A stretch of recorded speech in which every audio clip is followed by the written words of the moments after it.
भाजपा नेता रोहन गुप्ता ने रॉबर्ट वाड्रा के बयान पर प्रतिक्रिया देते हुए कहा, आप जेनजेड की बात करते हैं, लेकिन यही जेनजेड ने बिहार में आपको चुनाव हरवा दिया। आप किस आंदोलन की बात कर रहे हैं? जनता के आदेश के खिलाफ आंदोलन का मतलब जनता के फैसले का अपमान है। रोहन गुप्ता ने आगे कहा कि यदि लोकतांत्रिक प्रक्रिया और जनता का फैसला स्वीकार नहीं करेंगे तो ये जनता की अनदेखी है जो किसी भी सूरत में मंजूर नहीं होगी। देखिए, जो जेनजी की बात कर रहे हैं वही जेनजी ने तो हराया है। इतना बड़ा वोटिंग बड़ा है बिहार में, जेनजी नहीं हराया है भाई। आपको अब समझ क्यों नहीं पा रहे हैं? कौन से आंदोलन की बात कर रहे हो आप? जनादेश के खिलाफ जाके आंदोलन की बात कर रहे हो। अगर आप ये जनादेश का सहर्ष स्वीकार नहीं करते हो, इसका मतलब कि आप जनादेश का अपमान कर रहे हो। बिहार की जनता ने 7 करोड़ से ज्यादा वोटरों ने एक सुर में ये तय किया है कि एनडीए की सरकार ये बिहार की जनता की चुनी हुई सरकार। और आप लोग ऐसी पार्टियां हैं जो वोट चोरी करके बिहार की जनता का भी अपमान किया, चुनाव आयोग का भी अपमान किया, लोकतांत्रिक प्रक्रिया का भी अपमान किया। आपको यही मालूम नहीं था कि धरातल पे ये मुद्दा था ही नहीं। ऐसे मुद्दे पे आप राजनीति करेंगे और फिर आप जनता का कसूर निकालेंगे, फिर आप एनडीए का कसूर निकालेंगे, तो कहां से आप अपनी राजनीति करेंगे?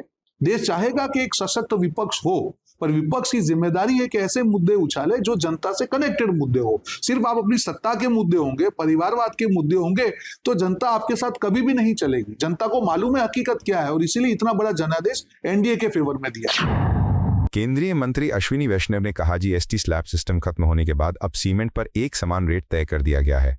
इससे ट्रांसपोर्टेशन प्लांट और टर्मिनल पर प्रक्रिया स्पष्ट होगी और मिडिल क्लास परिवारों को सीधा फायदा मिलेगा। उन्होंने बताया कि पहले सीमेंट पर 28% टैक्स था, अब नया जीएसटी रेट 18% लागू हो गया है। इससे किफ़ायती घर बनाना और निर्माण लागत कम होगी, जिससे रियल एस्टेट मार्केट में सकारात्मक प्रभाव पड़ेगा और आम लोगों को राहत मिलेगी। एक अच्छा रिफॉर्म इसी प्रोसेस में हुआ है कि बहुत पुराने समय से स्लैब में रेट लगती थी। ट्रांसपोर्टेशन का कितना चार्ज लगेगा वो स्लैब्स में होता था।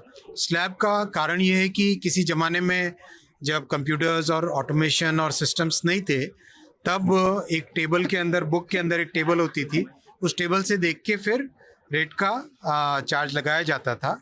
आज के आईटी के युग में, डिजिटल युग में इस तरह के स्लैब के सिस्टम की बहुत बड़ी आवश्यकता नहीं रही, इसलिए एक यूनिफॉर्म रेट कर ली गई है 90 पैसा पर GTKM ट्रांसपोर्टेशन का।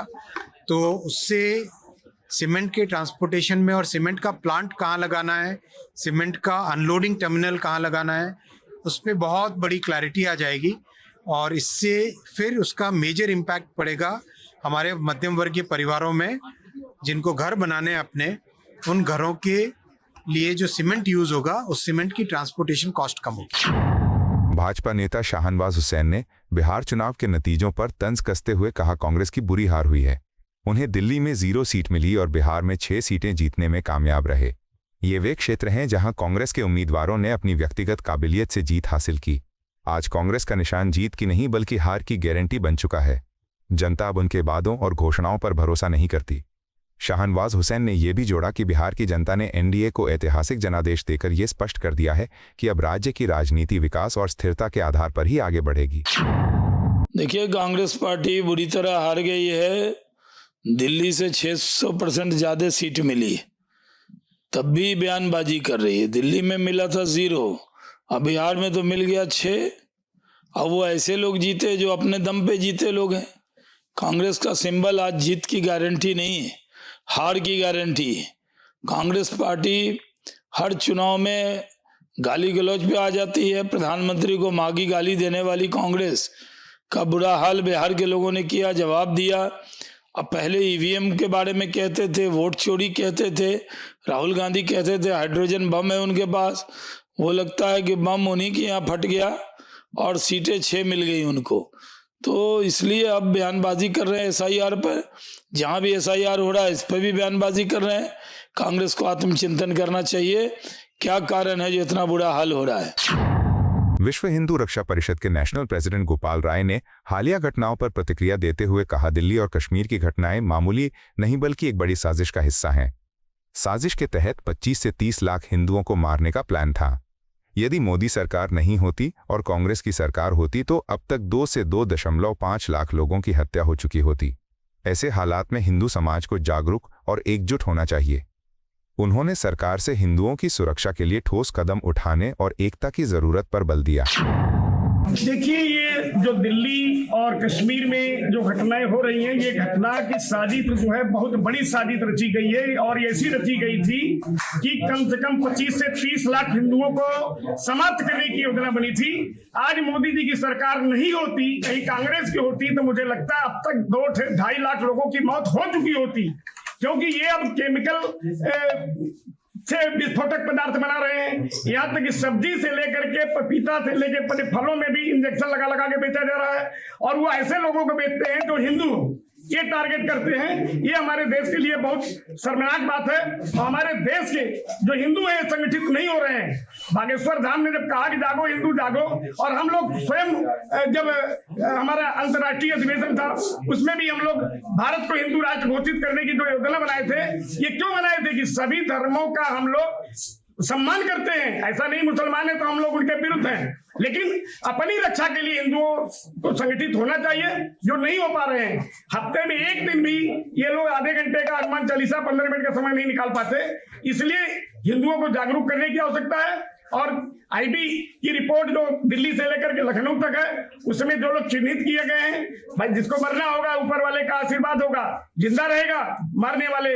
लेकिन अलर्ट करने की जरूरत है पूरे देश भर के हमारे हिंदुओं को कि जागो हिंदू जागो। विश्व हिंदू रक्षा परिषद इस अभियान के साथ आप लोगों से निवेदन करता है, इसलिए जागिए, इसलिए संगठित होइए कि आने वाले समय में आप अपने बच्चों को अपना भविष्य कम से कम सुधार लीजिए और अपने सुरक्षा के प्रति मजबूत रहिए। इस मुद्दे को लेकर के आज हम लोग यहाँ पर जेएमएम के जनरल सेक्रेटरी और प्रवक्ता सुप्रियो भट्टाचार्य ने महागठबंधन के प्रति नाराजगी जताते हुए कहा, महागठबंधन के घटक दलों ने हमें पूरी तरह नजरअंदाज किया और राजनीतिक द्वेष के साथ दूरी बनाए रखी। इससे ये स्पष्ट मैसेज गया है कि अगर वे गठबंधन में बने रहना चाहते हैं तो उन्हें अपनी चाल चलन, सोच और व्यवहार में बड़ा बदलाव लाना होगा। हमने हमेशा गठबंधन धर्म का पालन किया है, अब हमारी भी उपेक्षा नहीं होनी चाहिए। भट्टाचार्य ने कहा कि जेएमएम अपने स्वाभिमान के साथ कोई समझौता नहीं करेगा और सम्मानजनक हिस्सेदारी मिलनी बेहद जरूरी है, अन्यथा पार्टी स्वतंत्र राजनीतिक राह भी चुन सकती है। तो देखिए, अब जो महागठबंधन के लोग थे वहां पर जिस प्रकार से लोगों ने हम लोगों को इग्नोर करके, या कहें कि एक तरह से मतलब राजनीतिक द्वेष के तहत हम लोगों से दूरी बनाया।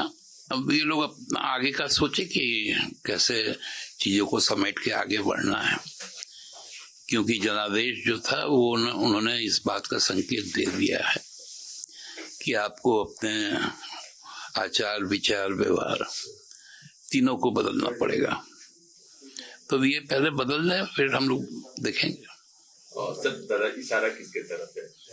महागठबंधन के जितने भी घटक दल हैं, चाहे वो वाम दल हो, चाहे वो कांग्रेस हो, चाहे वो राजद हो, इनके तरफ है। पहले का अगर अंधविश्वास आपको याद दिला दे, आपने कांग्रेस को आपको कहे थे कि ये इनको तय करना है।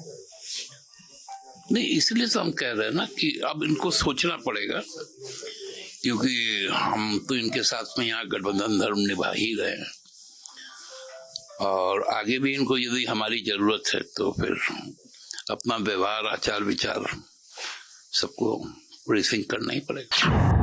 अल फलाह यूनिवर्सिटी से जुड़े ठिकानों पर टेरर मॉड्यूल केस में ईडी की छापेमारी को लेकर कांग्रेस सांसद इमरान मसूद ने बयान दिया। उन्होंने कहा कि लाल किले के पास हुआ धमाका बहुत बड़ी घटना है और इसकी पूरी निष्पक्ष जांच होनी चाहिए। वहीं समाजवादी पार्टी के नेताओं द्वारा अखिलेश यादव को इंडिया ब्लॉक का नेतृत्व करने की मांग पर मसूद ने कहा कि अखिलेश यादव को पहले उत्तर प्रदेश के नेतृत्व पर ध्यान देना चाहिए। उन्होंने कहा कि देश की सुरक्षा और राजनीति दोनों मुद्दों पर गंभीरता से काम करने की जरूरत है। नहीं तो ईडी करे छापेमारी, देखिए इतना बड़ा देश के अंदर हादसा हुआ है, उसकी जांच होनी चाहिए और गहराई से जांच होनी चाहिए। सर, अमित शाह ने कहा है कि पता की गहराई से भी इनको ढूंढ बहुत, ये तो कहने की बातें इनकी हमेशा ही सुनते हैं ना, ये तो कहने की बातें हैं, कर कर दिखाइए ना। सर, आज जो है एआईसीसी में 12 राज्यों की बैठक है, तो उसके नहीं, मैं भी जा रहा हूँ मीटिंग में, देखते हैं क्या होगा। और सर संभल में जो है कल हिंदू संगठन जो है वो परिक्रमा करेगी जामा मस्जिद पे, तो उसके ये नफरत फैला के कहां ले जाना चाहते हैं देश को? ये नफरत फैला के कहां ले जाना चाहते हैं? शिक्षा के ऊपर बात कर लें, रोजगार पर बात कर लें। सर ऐसी खबर आ रही है कि इंडिया अलायंस जो है अखिलेश यादव को लीड करनी चाहिए। अखिलेश जी पहले यूपी तो लीड कर लें भाई। अल फलाह यूनिवर्सिटी से जुड़े ठिकानों पर ईडी की रेड को लेकर भाजपा नेता मुख्तार अब्बास नकवी ने बड़ा बयान दिया। उन्होंने कहा कि जिस नए रूप में आतंकी गतिविधियां सामने आ रही हैं वो देश के लिए गंभीर चुनौती है। नकवी ने बताया कि सरकार इस मामले को बेहद गंभीरता से ले रही है। उन्होंने कहा कि गृह मंत्री अमित शाह ने स्पष्ट निर्देश दिए हैं कि ऐसे अपराधों में शामिल किसी भी व्यक्ति को बख्शा नहीं जाएगा और उन्हें जड़ से उखाड़कर सख्त सजा दी जाएगी। देखिए, ये जो इस तरह का जो आतंकवाद का मॉड्यूल दिखाई पड़ा, इस तरह की जो आतंकवादी गतिविधियों का जो एक नया रूप दिखाई पड़ा, वो निश्चित तौर से सभी देश के लिए जो है वो चुनौती है। और हमारे सुरक्षा बल खुद जो हमारे गृह मंत्री जी हैं, उन्होंने भी स्पष्ट कहा है कि इस तरह के जो भी होंगे उनको चूहे की बिल से निकाल करके उनको सजा दी जाएगी, और ऐसी सजा होगी जो आतंकवादियों और उनके आकाओं के लिए सबक और संदेश होगा। सर, कांग्रेस जो है वो रिव्यू बैठक कर रहा है बिहार चुनाव के बाद, देखिए, मैं जो कटुता के कबाड़ खाने में कैद जो कांग्रेस का कुंठित कुनबा है, उसको मैं बिना मांगी सलाह ये दूंगा कि ऐसा है कि इस तरह की बेवकूफ़ी आपका ही बंटाधार कर रही है। आप जिस तरह से जो है वो आज भी इस बात को स्वीकार करने को तैयार नहीं है कि आपके पैर के नीचे जमीन नहीं है, लेकिन आप जो है वो आसमान में उड़ रहे हैं। आप जो है वो हवा में जो है वो छलांग लगा रहे हैं, जमीन में छूमंतर होते दिखाई दे रहे हैं। तो ये जो जब तक आप इस तरह की बेवकूफ़ी और इस तरह के गुरूर और सुरूर में चकनाचूर रहेंगे, तब तक आप जमीन की हकीकत को स्वीकार नहीं कर पाएंगे। जहां तक सवाल है कि आपको आत्मचिंतन करना चाहिए। आत्मचिंतन ये करना चाहिए कि आपका एक के बाद एक जनादेश आपके खिलाफ क्यों आ रहा है, जनता जो है वो आपको जो है वो आप क्यों छूमंतर कर रही है, आप जो है वो क्यों सिमटते और सिकुड़ते जा रहे हैं। जो पार्टी कभी आपने आपको ग्रैंड ओल्ड पार्टी और मुल्क की पार्टी कहती थी, आज मोहल्ले में क्यों सिमटती जा रही है। ये एक बड़ा सवाल है, इसका आत्मचिंतन करेंगे नहीं, आप अहंकार में डूबे रहेंगे। कभी वोट चोरी का विलाप करते दिखाई पड़ेंगे और कभी जो है वोट पे डाके कभी तंडा करते दिखाई पड़ेंगे। अल फलाह यूनिवर्सिटी में ईडी की रेड पर कांग्रेस नेता प्रमोद तिवारी ने केंद्र सरकार पर तीखा हमला बोला। उन्होंने कहा कि अब तक की रिपोर्टों के अनुसार दिल्ली ब्लास्ट केस में 15 लोगों की मौत हुई है और इसके लिए सबसे बड़ी जिम्मेदारी भाजपा सरकार की है। तिवारी ने आरोप लगाया कि इतनी बड़ी त्रासदी पर सरकार की निगरानी में किसी का ध्यान नहीं गया। उन्होंने कहा कि गृह मंत्रालय और अमित शाह को इस लापरवाही का जवाब देना चाहिए। उन्होंने मांग की कि दोषियों को सख्त से सख्त सजा दी जाए। 15 लोग मारे जा चुके हैं अभी तक जो रिपोर्ट आई है। तीनों में हरियाणा फरीदाबाद का भाजपा शासित, कश्मीर केंद्र भाजपा शासित union territory LG, Delhi LG Bhajpa की सरकार। सबसे बड़ा अगर दोषी कोई है तो भारतीय जनता पार्टी की ये सरकारें हैं, जो यहां मौत का इतना विशाल पहाड़ इतने दिन रहा और उन्हें कुछ आता पता नहीं लगा। फरीदाबाद से लेकर लाल किले तक यात्रा हो गई। देश की सर्वाधिक सुरक्षित शहर राजधानी में कहीं अता पता नहीं लगा। तो सबसे बड़े दोषी इसमें गृह मंत्रालय है। अमित शाह जी, आपका मंत्रालय। ईडी रेड हो, जितनी रेड करना है करिए, जितने दोषी हैं उनको कठोरतम सजा मिले। कांग्रेस पार्टी ने अपने सर्वोच्च नेतृत्व इंदिरा जी को, राजीव जी को और कड़ेबेज सिंह जी को, कई नेताओं को हमने खोया है।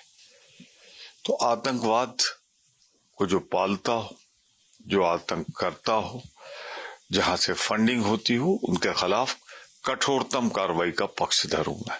आपको यह वीडियो पसंद आया हो तो इसे लाइक करें, हमारे चैनल को सब्सक्राइब करें।